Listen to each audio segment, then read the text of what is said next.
جس پر حج فرض کیا گیا ہو، ماں باپ کی اجازت نہیں بھی ہو تب بھی اسے حج کرنا ضروری ہے، کیونکہ حج فرض ہو گیا ہے۔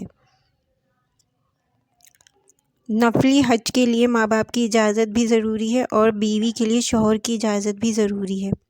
کچھ اوورسیز پاکستانی یا کچھ لوگ ایسا کرتے ہیں کہ اپنے ماں باپ کو اکیلے حج پر بھیج دیتے ہیں، یعنی پیسہ دے دیا اور حج پر بھیج دیا۔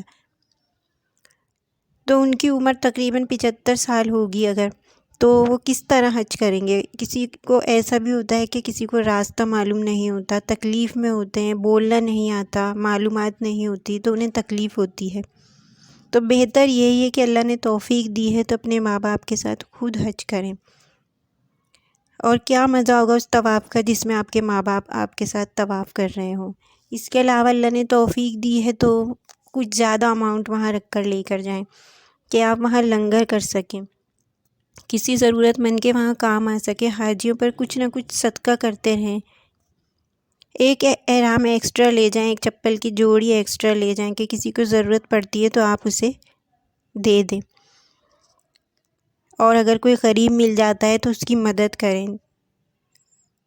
کھانے پینے کی کچھ چیزیں بھی ایکسٹرا رکھ کر لے جائیں تاکہ اگر کوئی وہاں پہ کسی کو ضرورت ہے تو آپ اس کی مدد کر سکتے ہیں۔ تو اس نیت سے آپ لے کر جائیں گے تو یہ حج مقبول کی نشانیوں میں سے ایک نشانی ہوگی، اور حاجت سے زیادہ چیزیں آپ لے جائیں گے تو یہ ایک نیکی بھی ہے اور حج مقبول کی ایک نشانیوں میں سے یہ نشانی ہے۔